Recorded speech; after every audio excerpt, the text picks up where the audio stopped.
Assalamualaikum warahmatullahi wabarakatuh. Selamat datang. Kali ini Kang Selamat akan menceritakan sebuah kisah yang berjudul Pelet Nyai Wangsi. Cerita ini ditulis oleh Miss Diana. Sebelum kita masuk ke ceritanya, buat kalian yang belum subscribe channel ini, tekan tombol subscribe-nya terlebih dahulu dan tekan tombol notifikasinya agar kalian tidak ketinggalan romansa lainnya dari Kang Selamat. Gak usah berlama-lama lagi, langsung saja kita masuk ke ceritanya. Pelet Nyai Wangsi. Aku mengangguk. Tanpa pamit pada Mas Rahmat, kami berdua pergi. Masih kurasakan tatapan tajam Mas Rahmat, aku sedikit gemetar. Tetapi Rindi menguatkanku sehingga dengan cepat dapat menguasai tubuh kembali. Kita sudah dapat tanah pemakaman orang yang mati di Selasa Kliwon. Kau bisa taburkan tanah ini di sekeliling rumah ibunya Romi. Aku mengerenyit dengan pandangan bertanya bagaimana caranya ia mendapatkan tanah kuburan itu. Setauku Rindi selalu berada di sisiku ketika prosesi pemakaman berlangsung. Melihat kebingunganku yang terlihat ketara, Rindi hanya tersenyum misterius. Kali ini aku melihat binar aneh di matanya. Ketika kami berdua telah sampai di mobilku, aku merasakan seseorang mendekat. Dadaku bergemuruh kembali ketika melihat Mas Romilah yang datang. Ku teliti wajahnya, ia terlihat cemas. Dapat kupastikan bahwa ia gugup bertemu denganku. Meni aku mencari-carimu. Rindi menyenggol bahuku. Kemudian berbalik pergi meninggalkan kami berdua sambil berbisik. Dia milikmu sekarang. Kamu baik-baik aja kan? Mas Romi kembali berucap, mungkin karena aku diam saja melihat kedatangannya. Aku tersenyum menanggapi pertanyaan itu. Senang, bahagia dia akhirnya memperhatikanku. Dan ketika bibir ini membuka untuk membalas ucapan, aku melihat dua tangan pucat yang merayap di balik punggung Mas Romi. Tangan pucat dengan kuku-kuku panjang berwarna hitam pekat. Tangan itu terlihat semakin jelas dan perlahan menampakkan sosok kuntilanak tanpa muka. Kuntilanak itu membelai-belai kepala dan wajah Mas Romi, kemudian menggesek-gesekkan wajahnya ke leher kekasihku. Meski tak terlihat wajahnya, tapi aku merasa ia tengah menatapku sekarang. Namaku Kania. Sudah hampir 6 bulan ini aku menjadi istri Mas Romi, pria yang dipilihkan ibuku. Kalia. Menurutnya Mas Romi adalah takdir yang telah digariskan untukku. Konyol. Ya, aku pun berpikir demikian. Aku tahu ibuku berbeda dengan manusia lainnya. Gaya eksentrik dan wajah yang selalu muda membuatku yakin bahwa ia bukan manusia biasa. Akan tetapi mengenai perjodohan dengan ramalan yang dia utarakan, ini menggelitik diriku untuk tidak mempercayainya. Aku dan Mas Romi sudah berusaha menolak dengan alasan kami masing-masing. Apalagi aku tahu Mas Romi telah menjalin hubungan dengan Mbak Meni, wanita cantik yang ku tahu menjadi kembang desa di kampung ini. Sebagai pendatang baru, aku tidak mungkin bersikap seenaknya. Aku tahu diri untuk menghindari segala jenis interaksi dengan Mas Romi. Namun suatu hari pria itu datang dan mengatakan bahwa dia telah memutuskan Mbak Meni dan menerima perjodohan kami. Awalnya aku tidak menerima keputusan itu, namun suatu hari aku melihatnya berjalan sendirian dan masuk ke sebuah rumah kosong. Rasa penasaran yang teramat besar akhirnya membawaku mengikuti Mas Romi. Aku sudah merasa aneh dengan rumah terpencil yang berada di pinggir hutan ini. Dan ketika aku memasukinya, jelaslah sudah bahwa rumah ini adalah sarang makhluk gaib. Mas Romi masih berjalan dengan langkah pelan, tatapannya kosong, laksana robot yang telah dikontrol dari kejauhan. Hingga kemudian ia berhenti di depan sebuah ruangan yang tertutup. Pintu ruangan itu terbuka tiba-tiba, dan Mas Romi berjalan masuk ke sana. Firasat buruk tiba-tiba menerpaku. Aku tak tahu pasti akan ada apa di dalam sana. Tergesa-gesa aku berjalan menuju ruangan tersebut lalu merangsek masuk ke dalam. Tak ada cahaya sama sekali di sini. Rasa dingin yang aneh tiba-tiba menyelimuti sekujur tubuhku. Kupindai mataku mencari sosok pria itu dan aku melihatnya. Namun apa yang kudapati benar-benar memicu degup jantung. Mas Romi berdiri dengan tatapan kosong, sedangkan di sampingnya sosok wanita yang kukenal tengah menggumamkan mantra-mantra. Sesekali wanita itu membuka mulutnya menyedot aura kehidupan pria itu. Mas Romi! Aku berteriak kencang sambil berlari ke arah mereka. Melihat kedatanganku, wanita itu menoleh dan memelototiku. Mbak Rindi, lepasin Mas Romi. Aku berhenti beberapa langkah darinya. Kutatap bergantian antara mereka berdua. Jika aku maju selangkah, aku yakin Mbak Rindi akan lebih menyakiti Mas Romi. Sundal pengganggu. Desis Mbak Rindi menggeram. Suaranya bukan lagi layaknya suara manusia. Entah siapa dia, tapi firasat burukku semakin kuat seiring tatapan Mbak Rindi semakin tajam. Pergi dari sini. Tidak, aku tidak akan pergi jika tidak bersama Mas Romi. Aku tak akan membiarkan dia menjadi korban ilmu hitammu, Mbak. Kau benar-benar meminta kematian. Aku yang tak siap dengan serangan itu langsung tertangkap. Ia meraih leherku, mencengkeramnya kuat-kuat hingga napasku tersengal payah. Ku coba untuk melawan dengan menarik tangannya, akan tetapi tenagaku tak sekuat itu. Ia malah semakin kuat mencekik leher. Oksigen mulai berkurang, memacu jantung bekerja semakin lemah. Tenggorokan terasa sakit karena kuatnya cekikan tersebut. Matanya. Tiba-tiba sebuah bisikan terdengar di telingaku. Aku yang awalnya sudah putus asa mencoba mengangkat tanganku, maju selangkah hingga menggapai wajahnya. Mbak Rindi melotot, matanya tiba-tiba menghitam sepenuhnya. Kutekan rasa takut di hati, lalu ketika tanganku mencapai area mata, sebuah sinar menyilaukan menerpa netraku. Hanya terdengar jeritan keras sebelum sosok wanita menyeramkan itu menghilang. Sejak kejadian itu, ibuku terus-menerus membujuk agar aku menikahi Mas Romi. Begitupun dengan Bu Rahma, ibu Mas Romi. Wanita parubaya itu bahkan memohon-mohon padaku. Kau mungkin tak percaya kan ya, namun Romi mempunyai aura suci. Ia akan diburu para penganut ilmu hitam untuk ditumbalkan. Jadi aku adalah tameng untuknya. Tidak seperti itu, nak. Kau mungkin mengira dirimu adalah tameng, tetapi pada akhirnya kalian akan saling membutuhkan satu sama lain. Ibu tidak bisa mengungkapkannya saat ini. Ketika waktunya tiba, kau akan mengerti mengapa ibu melakukan ini. Aku tak mengerti apa yang ibuku katakan kala itu. Namun di suatu pagi ketika aku mengetahui kehamilanku, sebuah kilasan peristiwa tiba-tiba muncul tentang sosok gadis berjubah merah. Meski aku tidak ingin mempercayai segala hal yang ibuku katakan, pada akhirnya aku tahu apa yang ia maksudkan. Akan tetapi tugasku ternyata tidak bisa dikatakan selesai hanya dengan menikahi Mas Romi. Ketika siang itu Mas Romi pulang dari melayat almarhum Mbak Nurma, aku merasakan perbedaan aura dalam dirinya. Niat hati ingin mengatakan tentang kehamilanku akhirnya kuurungkan. Mas Romi terlihat berbeda, bahkan ketika masuk ke rumah. Tak ada salam sapa darinya. Ia menjadi irit bicara dan banyak melamun. Kuamati ia sering menatap dengan pikiran kosong. Terkadang kulihat ia seperti berbicara sendiri.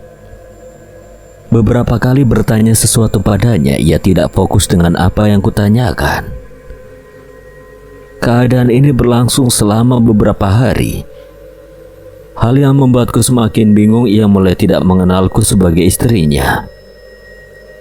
Puncaknya pada satu malam aku terbangun ketika merasakan rajang berderit.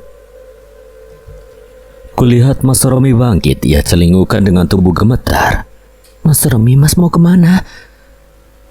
Kudekati dia yang terlihat linglung. Mas Romi masih terus saja celingkukan seakan-akan mencari seseorang. Meni, kamu di mana, Meni? Suaranya bergetar seakan tak melihatku. Mas Romi tiba-tiba beranjak dengan langkah cepat keluar dari kamar ini. Mas Romi. Mas Romi telah keluar rumah dan sampai di gerbang rumah kami. Ia membuka dengan mudah gerbang itu lalu berlari melesat. Mas.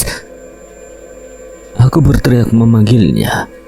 Suasana yang sepi tak menyurutkan langkahku untuk mengejarnya. Mas Romi tiba-tiba berhenti di tengah jalan. Aku benar-benar dibuat kebingungan dengan ulahnya. Kupercepat langkah kaki menuju tempat ia berdiri. Namun baru beberapa langkah aku harus berhenti ketika suara-suara aneh bermunculan. Rambutku berterbangan ketika angin bertiup datang dari atas.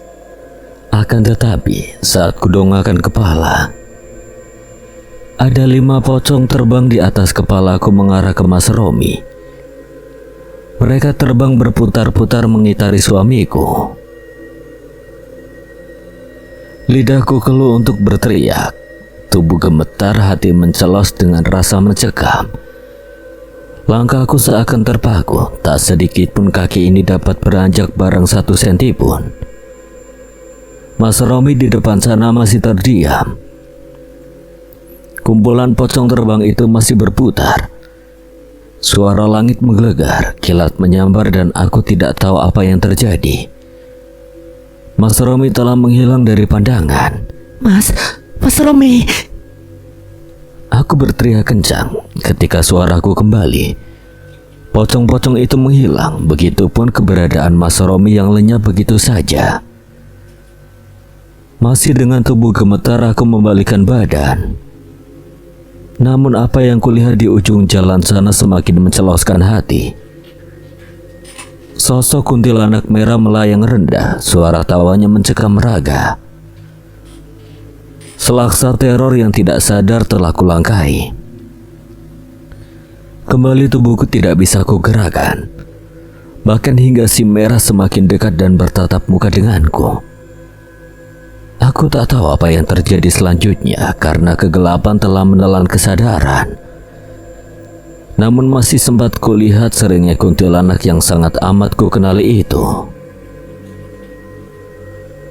Ketika kedua mata terbuka, aku melihat ibu mertuaku memandang cemas. Tangannya terulur lalu menyentuh dahi. Ma, kamu kecapeannya kan ya sampai pingsan begini loh.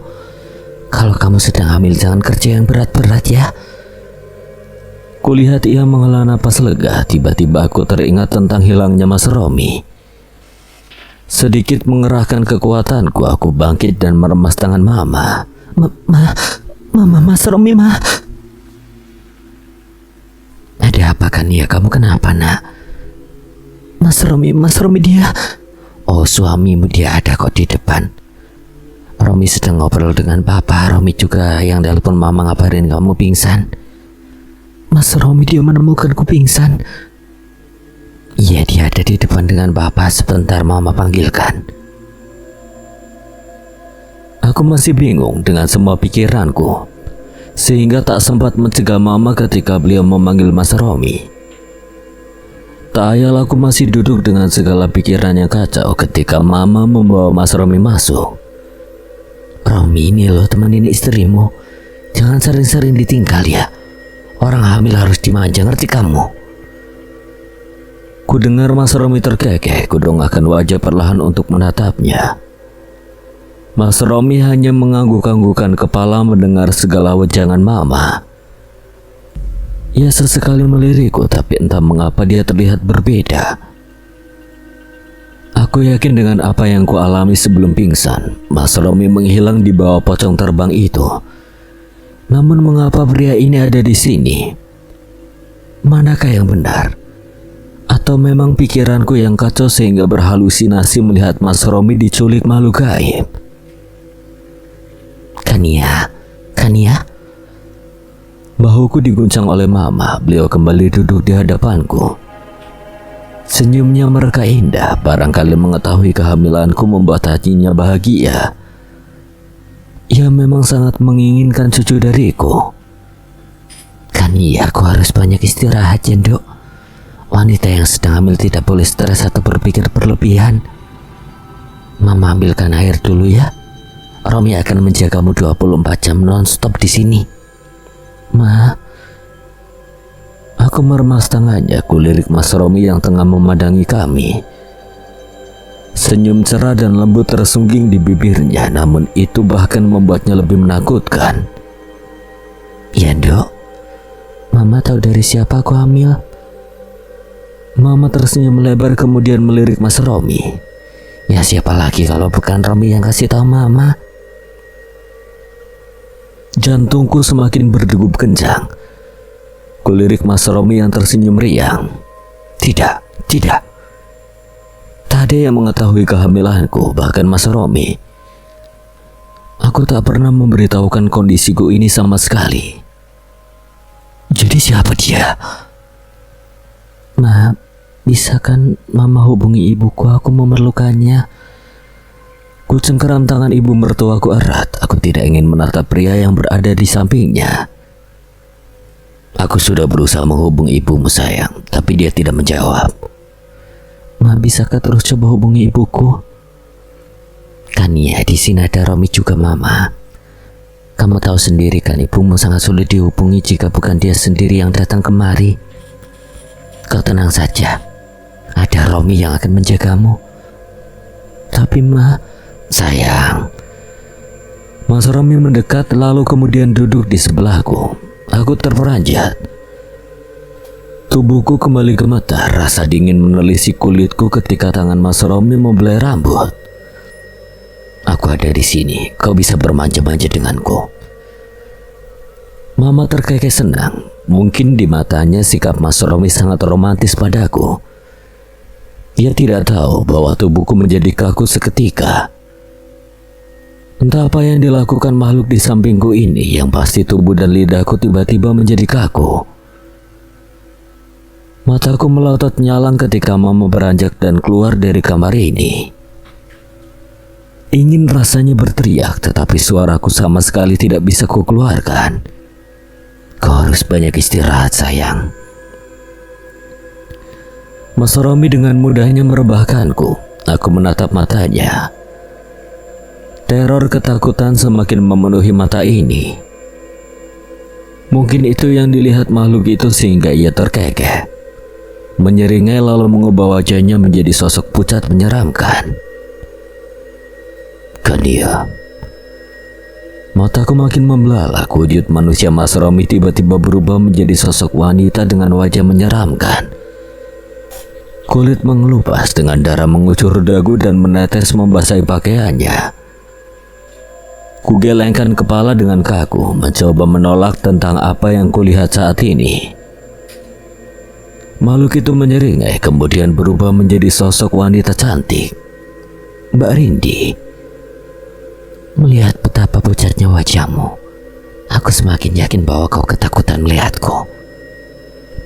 Kania, jika saja kau tidak ikut campur, aku tidak akan menyakitimu. Kedatanganmu hanya akan menjadi bencana bagi rencanaku yang sudah berjalan mulus. Aku semakin melotot ketika ia menyeringai. Matanya mengamatiku dari ujung rambut, menyusuri garis tubuh. Lalu berhenti tepat di bagian perut. Kupaksakan menggerakkan kepala ketika mengetahui niatnya. Kau begitu takut aku mencelakai anakmu rupanya. Hanya air mata yang menjadi wadah emosi yang saat ini dapat kukeluarkan. Rasanya ingin berteriak memanggil Mama. Ingin mengatakan yang sebenarnya, tetapi aku tidak bisa berbuat apapun. Menggerakkan seujung jari saja rasanya sangat sulit. Kania. Seharusnya ketika ada kesempatan kau menjauh sejauh-jauhnya dari Romi. kau tidak akan menjadi korban seperti ini. Namun semua sudah terjadi sekarang. Kau sudah masuk dalam daftar orang-orang yang harus kubunuh. Tenanglah Kania. Aku tidak akan mempersulit kematianmu. Dia menunduk berbisik dengan suara serak, masih dengan tubuhku yang kaku. Ia langsung mengarahkan telapak tangannya ke leherku. Mbak Rindi memandangku dengan penuh euforia. Nafasku terputus-putus, kugerakkan bibir berusaha melebarkan jalan oksigen. Akan tetapi semua sia-sia ketika cekikannya semakin kuat. Rasa sakit berpacu di dada, napas yang dipaksa berhenti membuat detak jantung berdetak cepat, kemudian melemah seketika. Lalu ketika kegelapan hampir menelanku, sebuah rasa panas tiba-tiba mengalir dalam tubuhku, menguar lalu meledakkan cahaya menyilaukan. Mbak Rindi menjerit ketika ia terhempas, tubuhnya terpelanting menabrak tembok. Ia terbatuk, matanya menatap nyalang menyusuri sekujur tubuhku. Aku menoleh dan melihatnya kembali bangkit. Matanya melotot menyeramkan, aura hitam menguar dari tubuhnya. Bagaimana mungkin bayimu dia? Aku yang telah merasa bebas langsung beranjak berdiri. Tubuh Mbak Rindi terlihat bergetar, kepalanya menggeleng-geleng dengan kaku. Namun matanya masih fokus padaku. Suara geramannya pelan tetapi menakutkan. Lalu tiba-tiba ia berubah menjadi sosok kuntilanak merah yang kutemui di jalan ketika mengejar Mas Romi. Tubuh terasa gemetar ketika kuntilanak itu melayang. Aku langsung meraih lampu tidur yang berada di nagas. Sambil melindungi perutku dengan tangan kiri, ku lempar lampu dengan tangan kananku. Pergi kau, pergi! Aku menjerit, rasa takut ia menyerang kandunganku, membuatku semakin berani melemparkan segala barang-barang yang ada di ruangan ini. Kuntilanak itu tertawa, menambah rasa mencekam di hati. Setiap kali ia akan menyerang, aku mencari benda-benda untuk melempar ke arahnya. Meski nihil hasilnya, setidaknya aku bisa mengulur waktu hingga mertuaku mendengar keributan di sini. Kuntilanak itu kembali turun, langsung mengerling ketika suara langkah kaki terdengar jelas di luar pintu. Perlahan ia kembali menjadi sosok Mas Romi, meski beberapa kali melihat perubahan yang berganti-ganti itu. Tetap saja ia membuatku takut sehingga cengkeramanku pada figura foto pernikahan semakin kencang. Pintu terbuka, Mama dan Papa mertuaku masuk dan tercengang melihat keadaan kamar yang porak-poranda. Ya Gusti, ada apa ini? Kania, Ma jangan dekati Kania, dia. Mama jangan dekati dia, dia bukan Mas Romi. Lihat Ma, lihat. Sebutir bening bergulir di pipi Mas Romi. Kania, Dok. Ma jangan mendekatinya, kondisi Kania tidak stabil. Ia butuh seorang dokter jiwa. Romi, Ma dia bukan Romi, dia. Suaraku kembali tercekat ketika sosok-sosok makhluk gaib lain bermunculan dan mengelilingi Mama tanpa ia tahu. Kepalaku menggeleng-geleng dengan kuat hingga air mata pun berjatuhan. Aku menjerit berlari ke arahnya, meminta Mama pergi, namun Mama seperti ketakutan dengan ulahku. Ia menghindar lalu menyeret Mas Romi keluar dari kamar ini. Mereka bertiga meninggalkanku sendiri dengan kumpulan roh gelap yang perlahan-lahan mendekat. Meski aku menjerit, tidak ada lagi yang membukakan pintu. Hanya ketika rasa lelah melanda, aku terdiam pasrah menatap para roh gelap yang sering diceritakan ibu. Dulu rasanya sangat konyol ketika ibuku menceritakan tentang mereka. Sekarang aku menghadapi mereka tanpa tahu harus berbuat apa. Bau anyir menyebar ke seantero kamar. Dengusan serta air liur yang menetes-netes di sela seringai mereka membuatku semakin meringkuk menenggelamkan wajah pada lutut. Ku dengar dari balik pintu Mama menangis sambil menyebut-nyebut namaku. Namun ada yang berbisik di telingaku. Sayup suara perempuan terdengar, ia berkata, Kania, kau telah kalah. Aku memandangi tubuh pria yang aku cintai. Dia terbaring di ranjang bertaburan bunga 7 rupa. Ruangan ini temaram, bau kemenyan mendominasi. Awalnya aku tidak menyukai bau-bauan ini, tetapi sekarang bau kemenyan seakan menjadi candu. Sampai kapan dia tidak sadar? Gadis itu baru saja selesai melakukan ritual. Kini ia sedang meraupkan asap kemenyan ke wajahnya. Dia mengerling ke arahku. Kutunggu jawabannya, tetapi Rindi bangkit lalu keluar ruangan. Aku kembali menatap Mas Romi di pembaringan. Sudah hampir 2 bulan Mas Romi seperti ini. Dia sempat sadar, tetapi kembali mengingat nama Kania. Karena itu Rindi kembali harus membuatnya tak sadar. Menurut Rindi, Romi harus disucikan. Jika tidak, ia akan selalu menyebut nama istrinya. Perlahan aku mendekatinya, duduk bersimpuh di bawah ranjang. Ku genggam jemari Mas Romi yang terlihat mulai pucat. Mas, kau tidak mau bangun? Aku tahu pertanyaanku tidak ada yang akan menjawabnya. Mas Romi bergeming dengan tidur panjangnya. Mas, apa kau tak akan memaafkanku? Kau marah. Kau akan mendiamkanku jika kau marah. Kau marah karena aku memisahkanmu dari istrimu. Aku tersenyum miris. Tentu saja siapa yang akan menjawab pertanyaanku. Seakan ini adalah protes dari Mas Romi. Sudah 2 bulan ia tidak mau bangun lagi. Ku hela napas dengan berat. Mataku melirik tiang-tiang ranjang pada bungkusan-bungkusan kecil yang terbuat dari kain kafan. Bungkusan itu digantung di setiap sisi langit ranjang. Aku tahu, itu adalah kain kafan para perawan yang mati di Selasa Kliwon. Rindi berbuat seperti ini untuk melindungi Mas Romi. Awalnya aku tak setuju. Tetapi melihat Mas Romi yang masih bisa mengingatkan dia, aku tidak punya pilihan lagi. Kau benar-benar marah padaku, Mas? Aku bertanya lirih, dan tetap aku tidak menemukan jawaban yang tepat. Pintu dibuka dari luar, masuklah Rindi dengan nampan yang berisi kendi kecil. Bunga 7 rupa dan juga secari kain putih yang bernoda tanah. Ia berhenti di sampingku. Kau harus siap-siap nih. Siap-siap. Kau lupa bahwa ini Selasa Kliwon? Aku mengerjapkan mata, baru ku ingat tentang hal ini. Jika Rindi tidak mengingatkanku, aku pasti akan celaka. Ku hembuskan napas kuat-kuat lalu bangkit dan menghadapnya. Rindi, kapan Mas Romi bangun? Malam ini juga ia akan bangun dan dia pasti akan melupakan semua tentang istrinya. Dia akan menjadi orang yang baru. Apa dia akan mencintaiku? Dia akan menjadi milikmu. Apa dia mencintaiku? Kau masih bertanya hal itu? Jangan membuat kesalahan seperti dulu. Jika dulu kau tidak melupakan weton Romi, kita tidak akan sejauh ini membuat dia tak berdaya. Kau pikir hanya dengan kecantikanmu dia akan bertekuk lutut padamu, Meni? Kau bermimpi terlalu tinggi. Aku mengerutkan kening tersinggung dengan kata-katanya. Ku tatap kedua bilik matanya. Meski Rindi menatapku tajam, aku tidak lagi takut. Apa maksud ucapanmu?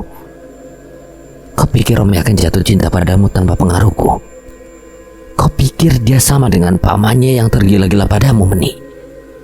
Kau memang bodoh atau pura-pura bodoh? Ucapan Rindi tepat menghujam hatiku. Mataku berkaca-kaca menatap Rindi. Gadis itu berdecak lalu membalikkan tubuh berniat keluar. Kau harus siap-siap sekarang. Jika tidak, kau tahu sendiri konsekuensinya. Kembali ku tatap Mas Romi yang masih tetap seperti semula. Diam dan tidur dengan tenang. Wajahnya telah berubah sedikit tirus dan pucat, seakan aura kehidupan perlahan-lahan akan menghilang. Baru kali ini aku menyadari aku telah melukai pria ini begitu dalam. Mengikat janji dengan iblis membuat kita tidak bisa memilih mundur. Pilihannya hanyalah meneruskan semua permintaan iblis atau kau akan mati. Dan aku sangat takut dengan kematian.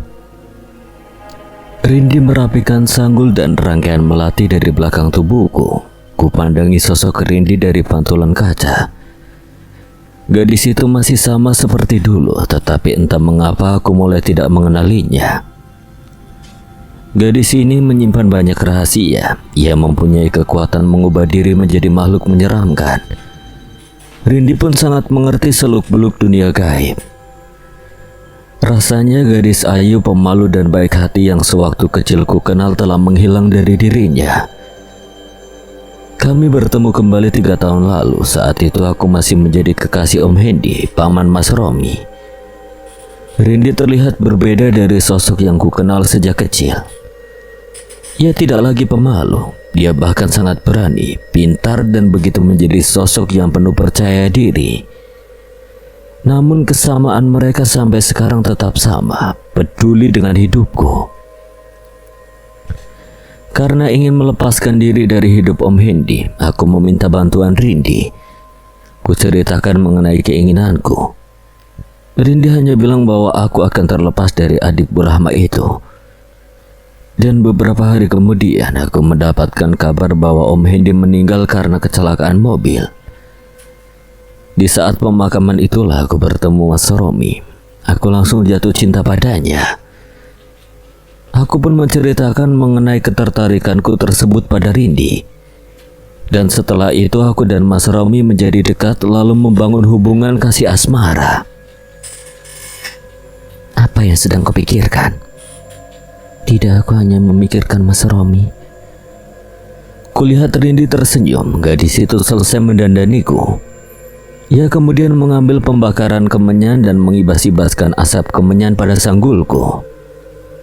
Malam ini Mas Romi akan sadar dan dia akan menjadi pengantinmu. Ritual kali ini untuk menikahkan kalian berdua. Benarkah? Rindi mengangguk, senyum polos yang ku kenal dari kecil tersungging di bibirnya. Benar. Itu adalah senyum Rindi. Bagaimana mungkin aku meragukan dirinya? Bukankah selama ini hanya Rindilah yang peduli denganku? Dulu pun sama, ketika aku SMP, Rindilah yang menolongku ketika ibu dan Mbak Nurma menjualku ke pria hidung belang. Rindi dan ibunya lah yang menebusku, jadi bagaimana mungkin aku meragukannya? Di tengah setiap keputusasaan hanya Rindi yang menolongku. Terima kasih. Rindi tersenyum, lalu membantuku bangun dan melangkah ke ruang ritual. Entah bagaimana caranya aku melihat Mas Romi sudah di sana. Meski masih belum sadar, tapi tubuh pria itu terbaring melintang di depan altar khusus. Rindi membantuku duduk, ia kemudian ikut duduk di sampingku. Tangannya bergerak lincah mengambil bubuk kemenyan. Menaburkan lalu menangkupkan tangannya, matanya terpejam, kuikuti semua caranya. Sumaseng nerpatil kawilong ancaki. Sumaseng malik andase. Kun kulo pangenan briki. Nyai wangse panutur kulo. Para mbriki ono sing nunggu. Kurasakan angin berhembus cukup besar. Hawa dingin menerpaku, menusuk ke setiap sela-sela kulit hingga ke sumsum. Lalu saat harum kantil berpadu Kamboja tercium, aku membuka mata. Di altar buatan sana, Nyai Wangsi berdiri. Rindi menunduk menghaturkan sembah, segera aku ikuti perbuatannya. Nyai Wangsi tersenyum lalu melangkah mendekati di mana Mas Romi berada. Ia kemudian menengok ke arahku. Ini adalah puncak ritual. Setelah pernikahan ini dia akan selalu menjadi milik Mundo. Kemarilah. Suara lembutnya yang menyentakku. Rindi yang lebih tenang, ia membantu berdiri dan merebahkanku di sisi Mas Romi. Nyai Wangsi melepas sekuntum kandil dari ujung rangkaian melatinya. Wanita itu lalu meletakkan bunga tersebut di dada Mas Romi. Bibirnya terlihat berkomat kamit membacakan mantra. Kantil yang berada di dada Mas Romi tiba-tiba bersinar. Sinar tersebut kemudian menyebar dan melingkupinya, perlahan-lahan merasuk ke tubuh Mas Romi. Tubuh di sampingku bergetar, lalu matanya membuka, namun terlihat kosong dan tidak ada kehidupan. Nyai Wangse meraup bunga 7 rupa yang berada di altar, kembali membaca mantra. Kemudian menyebarkannya padaku dan juga Mas Romi. Ia mengelilingi kami 3 kali. Kurasakan kembali angin dingin yang sempat membuatku menggigil. Namun hanya sebentar setelah itu Nyai Wangsi berhenti, memandang Rindi hingga gadis itu mengangguk. Dan sosok berkebaya kuning itu tiba-tiba menghilang. Aku masuk ke kamar di mana Mas Romi tengah duduk di pinggir ranjang. Matanya masih terlihat kosong, namun menurut Rindi jika aku terus-menerus di sisinya, Mas Romi akan sadar dan mengingatku. Kusunggingkan senyum manis dan duduk di sebelahnya. Kuapit tangan kanannya, kemudian bersandar di bahu pria itu. Rasa ini sama seperti dulu saat aku dan Mas Romi memadu kasih. Mas, apa kau bahagia? Aku tahu pertanyaanku tidak mungkin ia jawab, namun tak apa, aku hanya butuh dia di sisiku. Mas Romi, sekarang kita adalah suami istri. Aku akan menjadi istrimu satu-satunya dan kau suamiku. Aku sangat bahagia, Mas. Kita akan mulai awal baru lagi. Bila perlu kita pindah dari sini dan hidup berdua di tempat yang tidak ada siapapun yang mengenal kita berdua. Kau mau, Mas? Kudongakkan wajahku menatap wajahnya yang masih memandang datar. Aku tak peduli bagaimana keadaan Mas Romi, asalkan dia bersamaku, aku akan mencintainya setulus hati. Kuangkat tanganku lalu membelai wajahnya. Setengah memaksa aku menolehkan wajahnya menghadapku. Ku kecup bibirnya penuh kasih, laksana dahaga yang bertemu oase. Aku mengarungi rasa cinta yang membuncah. Pelan ku buka satu persatu kancing kemejanya. Kulitnya terlihat pucat, mungkin karena tidak ada asupan apapun selama 2 bulan ini. Mas Romi terlihat kurus, namun semua tidak menghentikan rasa cintaku ini. Aku merebahkan tubuhnya dengan penuh kasih. Aku membelai lembut wajah, leher, dada dengan penuh senyum.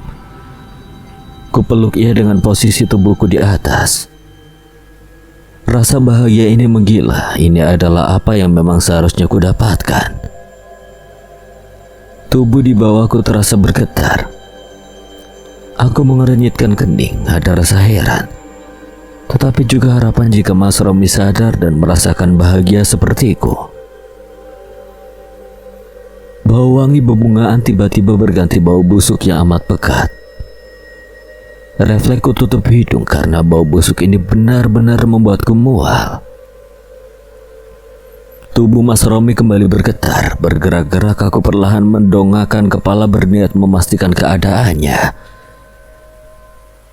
Aku menjerit keras dan refleks berguling lalu menjauh dari ranjang hingga terjerembab ke lantai.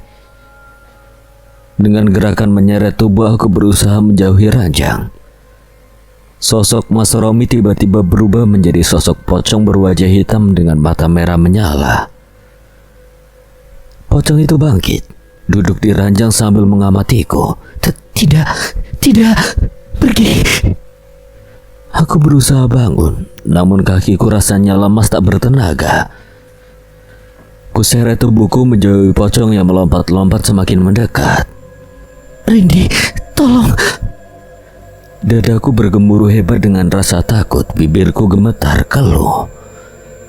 Pocong tersebut kemudian melayang membuatku semakin ketakutan. Aku mencoba bangkit dengan tertatih. Kubalikan badan berniat keluar ruangan, namun tepat di hadapan wajahku, sosok pocong lain muncul. Aku kembali terjatuh, menjerit histeris dan semakin menjerit gila ketika sosok pocong-pocong lain muncul mengelilingiku. Dadaku terasa sesak karena bau busuk yang memenuhi ruangan ini. Namun sebelum kesadaranku menghilang, aku melihat sosok berjubah coklat yang keluar dari kegelapan. Entah siapa itu, aku tidak tahu. Suara benda-benda berjatuhan karena tersapu oleh tangan Rindi. Gadis itu mengeram marah dan melampiaskan pada sekelilingnya. Aku terbelalak melihat hal tak lazim tersebut. Baru kali ini Rindy terlihat sangat emosional dan mengerikan. Meski aku tahu dia menyeramkan, tapi tidak pernah kusangka gadis itu sangat menakutkan. Lagi-lagi ku menggagalkan rencanaku. Aku beringsut semakin menekan diri ke tembok. Wajah Rindy berubah mengerikan. Meski tidak menjadi sosok kuntilanak, gadis itu terlihat layaknya setan. Wajah pucat, bibir kering, rambut acak-acakan. Aura Rindy berubah 180 derajat. Apa yang terjadi padamu? Kau masih bertanya apa yang terjadi denganku? Aku yang seharusnya bertanya padamu. Apa yang sudah kau lakukan sehingga Romi menghilang? Nada suara Rindy meninggi, matanya melotot dengan iris memerah. Itu semakin menakutkan dengan wajah pucatnya yang terus menatapku. Rindy, kau menakutkan. Aku menakutkan. Seharusnya kau sadar dari awal, sehingga jangan pernah mengecewakanku. Sekarang kemana Romi pergi? Kau menyembunyikannya. Kau membawanya lari kan? Rindy kembali berteriak, kali ini bahkan menggoncang-goncangkan bahuku. Sakit, Rin. Seharusnya aku tidak mau percayaimu. Wajahnya terlihat semakin pucat. Tanpa sadar aku menggigil. Kulihat tubuh Rindy menggigil. Ia kemudian terjatuh, bersimpuh sambil mendekap dirinya. Wajah pucatnya semakin pucat. Mata gadis itu terpejam seakan menahan sakit. Aku yang awalnya takut menjadi prihatin. Ada apa sebenarnya dengan Rindy? Mengapa ia menjadi aneh seperti ini? Rindy. Suaraku tercekat antara takut dan kasihan. Aku berjalan mendekatinya. Rin. Mulut Rindy membuka dan menutup. Lirih ia menggumamkan sesuatu. Sebenarnya rasa takut masih sangat dalam bercokol di hatiku. Namun melihat sahabatku terlihat menderita seperti ini, aku benar-benar kasihan padanya. Rindy. Aku duduk bersimpuh di hadapannya. Mata Rindy masih terpejam. Bibirnya kering, pucat dan pecah-pecah, darah seakan surut. Kulihat wajah maupun tangan Rindy memutih bagi mayat. Darah. Lirik aku mengernyitkan kening, berusaha mencerna apa yang ia katakan. Mata Rindy membuka. Aku tidak lagi kaget ketika matanya berubah hitam sepenuhnya. Darah. Carikan aku darah. Tubuhku gemetar, entah pengaruh apa yang ia taburkan padaku hingga aku mengangguk menyanggupi permintaannya. Kulajukan mobil menyusuri jalanan desa. Siang ini ku coba mencari sosok Mas Romi. Meski tahu akan nihil, tetapi rasa penasaran di hati tentu saja harus dituntaskan. Kuhala napas dengan kesal, berkali-kali memukul setir mobil, meratapi hati yang terus-menerus menyebut nama Mas Romi. Mobilku belok ke jalan yang mengarah ke rumah Mas Romi. Ku dengarkan ia menjadi gila. Meski aku tak melihat dengan kepala sendiri, semua ini pasti ulah Rindy. Tak ada rasa iba sedikit pun di hatiku, kan ia menjadi gila. Bukankah itu bagus? Ia tak akan menjadi pengganggu antara aku dan Mas Romi kembali. Bahkan jika wanita sundal itu melahirkan anak Mas Romi, lalu apa? Mas Romi tidak mungkin akan kembali padanya. Benar, Mas Romi masih dalam pengaruh pelet Nyai Wangsi. Jadi dia tidak mungkin pergi jauh. Aku yakin dia masih ada di sekitar desa ini. Sesampainya di tempat, ku tepikan mobil tak jauh dari rumah Mas Romi. Mengamati rumah yang terlihat asri itu, hatiku bergetar meski telah ku coba menekan, tetapi rasa bersalah mulai menyelusup batin. Kuhembuskan napas berat, memejamkan mata sebentar untuk menetralkan pikiran. Ketika ku buka kembali kedua mata, sosok kuntilanak merah telah duduk di jok belakang mobil. Dari kaca spion, terlihat ia menatapku tajam. Aku menyuruhmu mencarikan darah. Ku telan salvin aku kemudian mengangguk kaku. Tangannya akan memutar kunci starter mobil terlihat bergetar. Rasanya sangat sulit hanya untuk memutar kunci saja. Kulirik kembali kaca spion dalam, dan dia masih di sana. Keringat dingin membasahi dahi dan tengkuku. Ketika sekali lagi berniat memutar kunci starter mobil, tiba-tiba kunci tersebut bergerak sendiri, memutar dengan cepat, menyalakan suara mobil. Kulirik penumpang di belakang yang perlahan menyeringai. Segera kualihkan pandangan menatap ke depan kembali, lalu menggerakkan mobil meninggalkan rumah Mas Romi.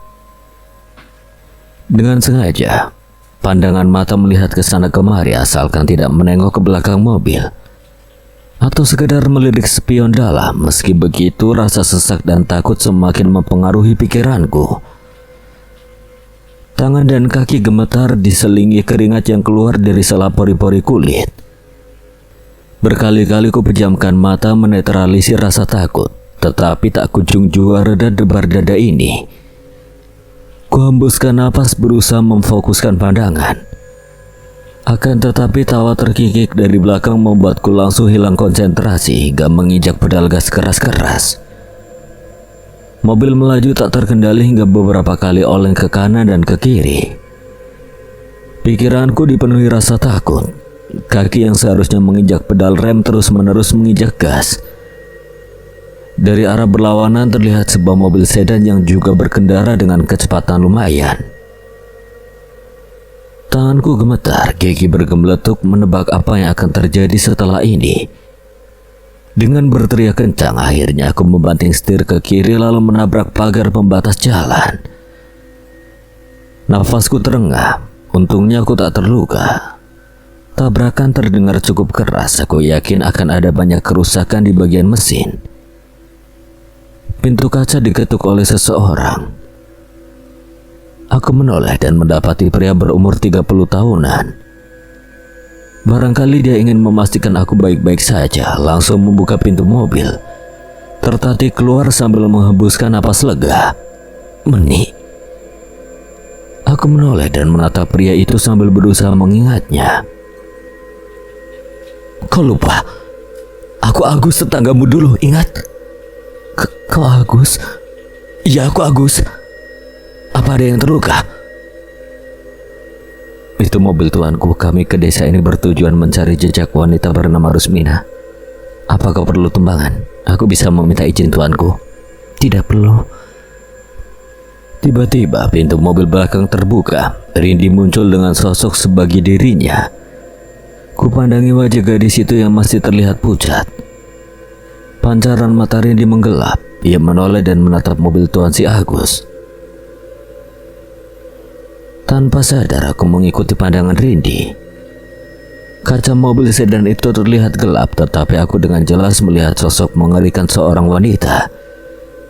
Dari seringainya makhluk itu tengah mengejek kami. Tuanmu 2 orang? Tidak, tuanku seorang pria. Namanya Jayayasa. Apa perlu aku? Kau bilang tidak perlu, pergilah. Lagi-lagi Rindi berkata kasar sengaja mengusir Agus. Agus berdecak. Sekali lagi ia memastikan keadaanku kemudian pamit. Seperginya sedan yang dikendarai Agus, aku menatap Rindi. Mengapa kita menolak bantuannya? Tuan yang ada di dalam mobil itu bahkan lebih gelap dariku. Aku tidak suka mereka. Jika begitu, bagaimana cara aku memberikanmu mangsa? Kau cantik, gunakan kecantikanmu untuk memikat pria. Apalagi auranya yang memenuhi tubuhmu. Akan mudah menjerat mereka. Setelah berkata-kata seperti itu, Rindi tiba-tiba menghilang. Aku tersentak. Masih saja kaget dengan cara yang misterius itu. Tak lama setelah Rindi menghilang, aku melihat sebuah mobil sedan berwarna hitam melaju melambat kemudian berhenti tepat di depanku. Mani, sendirian aja? Ikut dengan kami yuk. 3 orang pemuda dari dalam mobil melongokkan kepala ketika kaca mobil terbuka. Rasa marah sebenarnya sudah menguasai dada mendengar dan melihat tingkah mesum mereka yang memandangi tubuh. Tampak sekali pikiran kotor mereka tergambar di pandangan tiga pasang mata itu. Namun suara Rindi tiba-tiba menegurku. Ikuti mereka. Kuhembuskan napas dengan kasar, menunduk sebentar lalu ketika mendongak, senyum manis telah tersungging di bibirku. Apa kalian serius mengajakku? Salah satu dari mereka yang duduk di kursi kemudi keluar dan melangkah tepat di hadapanku. Ayo ikut kami, manis. Kami tidak akan menyakitimu. Di sana akan ada pesta. Kau pasti akan menyukainya. Kulihat pandangannya mengarah ke bagian buah dadaku. Pria terkutuk ini, sungguh aku sangat ingin mengumpankannya pada iblis. Meski rasanya ingin mengumpat dan mencela mereka, namun demi membantu Rindi aku harus mengikuti permainan ini hingga tuntas. Baiklah, aku akan ikut denganmu. Saat aku memasuki mobil dan duduk di jok penumpang depan, kulihat kuntilanak merah telah duduk di bangku belakang dengan diapit dua pemuda yang tidak mengetahui keberadaannya. Kembali ku teguk lidahku dan menenangkan degup jantungku, karena setelah ini, entah apa yang akan terjadi pada tiga pemuda ini. Suara dari jendela yang terbuka karena tertiup angin menjadi satu-satunya suara dalam keheningan kamar. Hari telah berganti menjadi siang, tetapi aku tidak lagi bersemangat untuk berusaha keluar dari kamar ini. Sudah 2 hari ini Mbak Rindi tidak muncul, aku bisa merasakannya. Karena jika wanita itu ada di sini, aura suram dan makhluk-makhluk mengerikan pasti muncul di setiap sudut kamar. Namun tidak dengan kemarin dan hari ini. Sepertinya gadis itu sedang melakukan sesuatu dan itu membuatku menjadi lebih khawatir. Aku takut dia tengah melakukan sesuatu pada Mas Romi. Entah dibawa kemana suamiku itu, memikirkannya semakin membuatku resah di hati. Sampai saat ini, aku belum mempunyai kesempatan untuk keluar dari sini. Pernah mencoba beberapa kali kabur, Mbak Rindi memergokiku dan semakin menambahkan penjagaan roh gelap. Kali ini pun sama, meski jendela terbuka lebar. Aku tidak bisa memanfaatkan hal itu sama sekali. Di luar rumah sudah terpasang segel yang dapat membakar tubuh. Jika aku memaksakan diri kabur, tubuhku akan terbakar menjadi abu. Semua sudah terencana oleh gadis itu. Aku pun tidak bisa meminta tolong pada kedua mertuaku. Setelah kejadian hari itu, mereka tidak pernah datang kemari lagi. Kuhala napas sebelum beranjak turun dari ranjang. Kehamilanku memasuki umur 4 bulan. Mbak Rindi hanya memberi makan seadanya. Tidak ada gizi yang seimbang sehingga tubuhku terlihat semakin kurus. Kupandangi jendela yang terbuka, kemudian menatap sekeliling, mencoba merasakan keberadaan makhluk-makhluk mengerikan yang ditugaskan Mbak Rindi. Seketika niat ingin kabur kembali tumbuh saat aku rasakan aura mereka. Kusentuh jendela dengan tangan kosong. Getar kekuatan tak kurasakan seperti kemarin-kemarin. Kembali menoleh ke dalam dan mengamati setiap sudut ruangan. Takut ini adalah jebakan untukku. Akhirnya setelah pertimbangan masak-masak, aku mencoba membuka jendela lebih lebar. Lalu menaikinya, akan tetapi belum sempat kaki menyentuh tanah. Suara geraman terdengar keras hingga menohok jantung berdegup kencang. Sosok makhluk berbulu tinggi dan besar dengan mata semerah darah muncul. Mataku terbelalak ketika makhluk itu menyeringai matanya kemudian fokus pada perutku yang terlihat sedikit menonjol. Refleks tangan kiriku menutupi perut sebagai gerakan perlindungan diri.